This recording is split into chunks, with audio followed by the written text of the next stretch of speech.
Ассалаумағалейкум. Қазақ арнасының көрермендері, қалдарыңыз қалай? Дендеріңіз сау ма? Мал жандарыңыз аман есен бе? Неге кетіп баратырмын? Бидайға. Енді бидай беріп бастайтын боламыз. Мынау мен алған прицебім. Алдында бір видео түсірген болатынмын. 2024 жылғы жаңа прицеп. Груза подъемность 750 килограмм. Намат деген. Алла қаласа осыған қазір 1 тонна бидай артып әкелетін боламыз. Алла нәсіп етсе, каналдан алыстамаңыздар. Видеоны көрместен бұрын каналға тіркеліп, лайк басып, комментарий жазыңыздар. Көп көрермендер видеоны подпискасыз көреді, және де лайк баспай, комментарий жазбай өтіп кетеді. Сондықтан комментарий жазыңыздар. Алла қаласа, енді бидайдың рационын бастаймыз. Алла қаласа, 70% арпа, 30% бидай жай-жайдан беріп бастаймыз, Алла нәсіп етсе. Ал біз кеттік. Сәттілік тілеп қойыңыздар. Ал құрметті көрермендер, мені бидайға бара жатыр. Бисмилля деп. Енді құрметті көрермендер, егерде бірден арпа беріп бидайға көшетін болсаңыздар, бұқаның асқазаны құртылып қалуы мүмкін. Өйткені былтыр менде өзімде болған, арпа беріп отырып бидайға ауысқан кезде бұқа бірден іші өтіп, бұқа бір ауызбен айтқан кезде сойылып кеткен болатын, ішін қойдыра алмадық. Өйткені ішінде салафан, жіп, ештеме болған жоқ. Бидайдың майлылығы соншалықты бұқаның асқазанын құртып тастауы да мүмкін. Сондықтан бұқаға бидайды берер кезде байқап беріңіздер. Бірақ бидайдың бір жақсы жері, бидай бұқаға деген жаңағы арпа жеп бұлшық етін толтырған болса, енді соларды салмақ басуына, еттің таразыда ауыр тартуына көп септігін тигізеді. Енді арпа беріп отқан ағайындар болса, нағыз бидай беретін уақыт келді, көктем келді. Алла нәсіп етсе, етті жай-жайдан өткізе бастайтын боламыз ғой. Сондықтан кішкене ауыр тартуына көп септігін тигізеді. Каналға тіркеліп, лайк басыңыздар, комментарий жазыңыздар, ағайындар. Ассалаумағалейкум. Ал құрметті көрермендер, құрметті наматтар, көшпенді халықтар, Қазақ арнасының көрермендер, мен бидайды алып келдім. Өшім сыйғаны шалдым ғой. 1 тонна 30 бар. Қаппа 32, қаппа білмеймін. Өшім көреміз. Негіз 30 бар қап алған сияқты едім.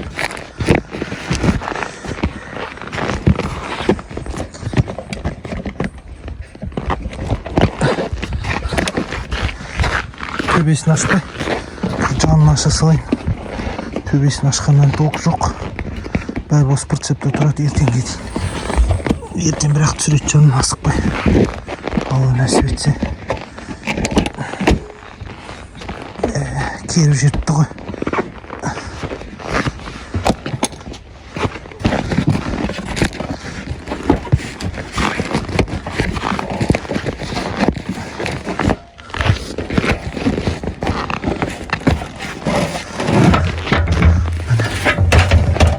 Bizim bidayımız alып келген.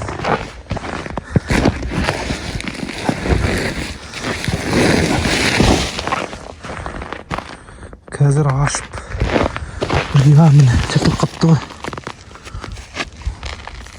Міне ұсақ болып тартылған таза бидай. Ешқандай атқот емес бұл. Бидай кәдімгідей тартылған. Қазір бұқаларға беріп Алла нәсіп етсе көреміз.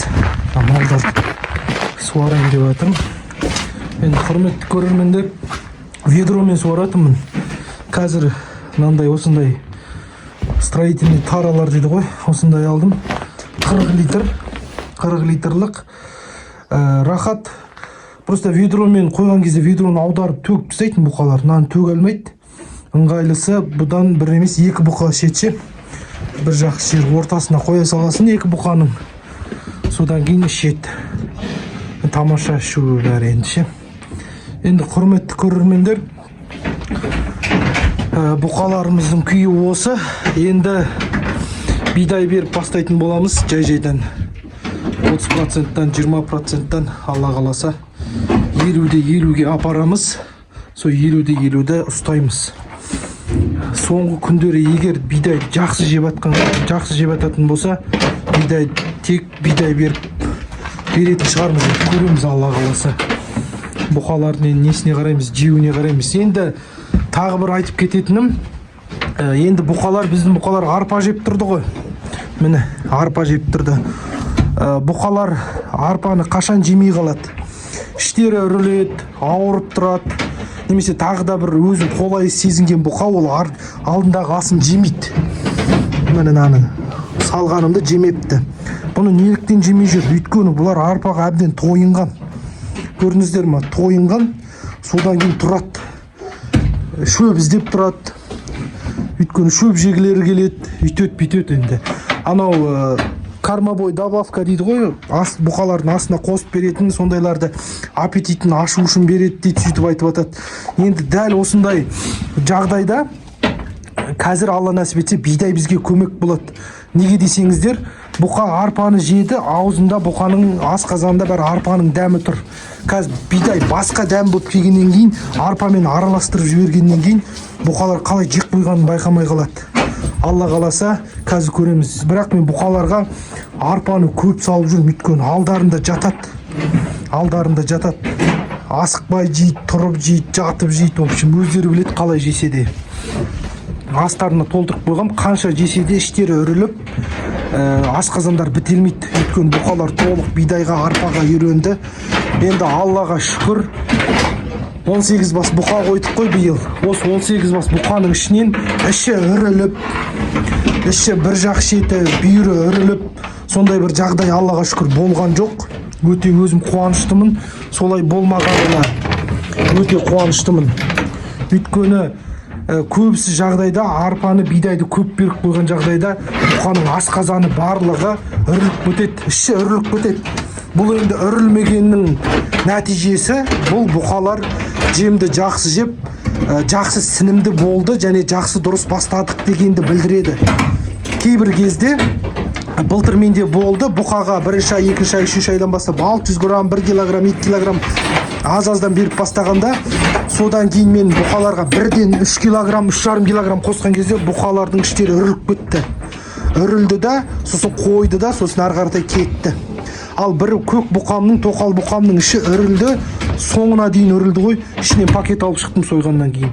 Егер бұқаларыңыздың асқазанында, ішінде, қарнында, боқ қарнында пакет, салафан, жіп болмаса, бұқалардың іші үрілмейді. Ал егер бұқаларыңыздың ішінде салафан пакет болатын болса, ол бір үрілет қояды, тағы бір үрілет қояды, тағы бір үрілет қояды. Сондықтан ол бұқаны тездетіп сойып тастаған дұрыс. Өйткені бұқа әбден жаңағы үріле беріп, еті де жеңіл болып кетеді. Ол бұқа қашан үріледі? Бастапқы бірінші жем жеген кездерде үрілмейді, ол салафан пакеті бар. Ол әбден жемге тойынады, жем әбден асқазанына сініп, тек шек қарнында, шек жолдарында жем, бидай, арпа болған кезде, ол сол кезде қорыта алмай, сол кезде бұқаның іші үріліп кетеді. Сол кезден бастап белгілі болады. Енді құрметті көрермендер, қазір бидай салып, Алла нәсіп етсе нәтижесін көретін боламыз. Алла қаласа жақсы нәтиже көрсетеді деген ойдамын. Бұқалардың салмақтары да жаман емес. Алды 250 килограммнан асты. Бұқамыз уже 220-230 килограмм төс өлшемі көрсетіп тұр. Бұқамыз 250-260 килограмм көрсетіп тұр. Мына бұқамыз 250-260 килограмм көрсетіп тұр. Мынау ақбастарымыз кішкентай болғанмен, қарасаңыздар арқалары бәрі, мына арқалары, алдың қолдары, жон арқалары дейді ғой, бәрі жалпайған. 170-180 килограммнан көрсетіп тұр. Сементалымыз 180, ақбасымыз 180 килограмм көрсетіп тұр. Төс өлшемі бойынша, пайызбен шығарған бойынша. Мына бұқаларды өлшемеді, мүмкін бұлар өлшетпейді, тебет. Мына бұқаларымыз, мынау Голштейн бұқа 200-ге тақалып қалды салмағы. Мұнанкі сәл төмен 170-180 килограмм көрсетіп тұр. Мына Голштейніміз іші шақақтап кетті. Бұған окси тетрациклин алып келдім. Алла нәсіп етсе қазір егетін болам. Мына бұқаларымыз 170 килограммнан салмақ көрсетіп тұр. Енді одан да көп болуы мүмкін. Мынау Қызыл бұқа көтерілмейді ау деген бұқамыздың өзі жақсы көтеріліп оңалып келе жатыр, салмағы да жақсы болып тұр. Енді құрметті көрермендер, мен бұқаларға астарына, арпаларға қант араластырып беріп жүрмін. 50 килограммдық қант сатып алдым, қант араластырып беріп жүрмін. Тәтті, ол тәттіні жегісі келе береді, жей береді, және де салмақ қосылуына да, бұқаның толуына да жақсы деп ойлаймын өзім. Өйткені адам тәтті көп жесе толып кетеді ғой, сондықтан тәттіні былай үстінен азын-аулақтау 150-200 граммнан одан да сәл азын-аулақтау себем. Бұқалар жегенше жейді, жегенін қалдырады. Көбінесе бидайды жаңағы қанттың бәрін жеп қояды, бір мезгіл ауыздарында жақсы тәтті дәм болып тұрады. Енді бұны да көп бере берген дұрыс емес, кішкене берем, содан кейін қоятын боламын, алла қаласа. Эксперимент ретінде көріп жатырмық. Енді қант Сарыарқа деген каналы бар, мен подписчигім, ол жігіт тоже өзінің каналы бар, YouTube каналы бар. Мен анау бұқалардың қанын көтеру деп айтып едім қайда, сол жігіт алыпты да жаңағы свеклоинді қант свеклодан жасалады ғой, соны бәрін қарапты да неге қант бермеске деп маған айтты, қант беріп жатырмын, қант беріп көрсейші деп. Былай қарасаңыздар, адам көбінесе тәтті жеп нетсе қаны бәрі сұйылады да, бұқаның қан айналымы жақсы болады. Ол жігіт айтады да маған, бұқалар неге бір орында аяқтан қалып қояды дейді. Ол жем түскеннен емес, расында да бұқалардың аяғына жем түспейді, бұқаның қаны қоюланып қалады. Әбден семіргеннен кейін, толғаннан кейін бұқаның қаны қоюланып қалады да, бұқа бір орында, бір ауызбен айтқан кезде аяғы ақсап тұра алмай қалады. Өйткені адамның қаны қоюланып қалса да сондай жағдайлар болып қалады. Сол қанды қоюланбас мақсатында сұйық қып айналым, қан айналымы бәрі жақсы болу мақсатында сол қантты беріп жатыр. Өйткені бұқаның қан айналымы, қанын сұйылтып, бұқаның қанын көбейтіп, қанын көтеріп қалады деген өзіміздің кішігірім пікір. Соны алла нәсіп етсе көріп жатыр. Енді мына бұқаға кішігірім дәлел, енді біраз көп бергеніме көп болған жоқ қой. Міне қан айналымы жақсарды ма деп ойлаймын. Өйткені бұқаның көтерілуі, арқасының жалпаюы бәрі тамаша. Көрсеңіздер, арқасы барлығы жақсы жалпайып, бұқаның көтерілуіне жақсы септігін тигізіп жатырмын деп ойлаймын. Енді алла қаласа, енді осыны тексеріп жатыр. Қанттың ешқандай зияны жоқ, глюкоза дейді ғой, одан ешқандай қорқыныш, зиян жоқ. Алла нәсіп етсе жақсы бір көтеріліп қалама деген біздің кішігірім ойымыз. Алла қаласа нәтижесін бірге көретін боламыз. Өзіме ұнап жатыр енді. Алла қаласа кішігірім беріп, содан кейін қайттан доғаратын боламыз. Қазір бидайды бергеннен кейін қалай жүретінін бәрін көретін болам, Алла қаласа. Каналдан алыстамаңыздар, подписаться, колокольчигін басыңыздар, қолдаңыздар, видеоны таратып жіберіңіздер. Осы шөпті де азайттым. Енді сіздерге бір айта кетейін, енді шөпті қалай беріп жатырмын. Міне ағаш,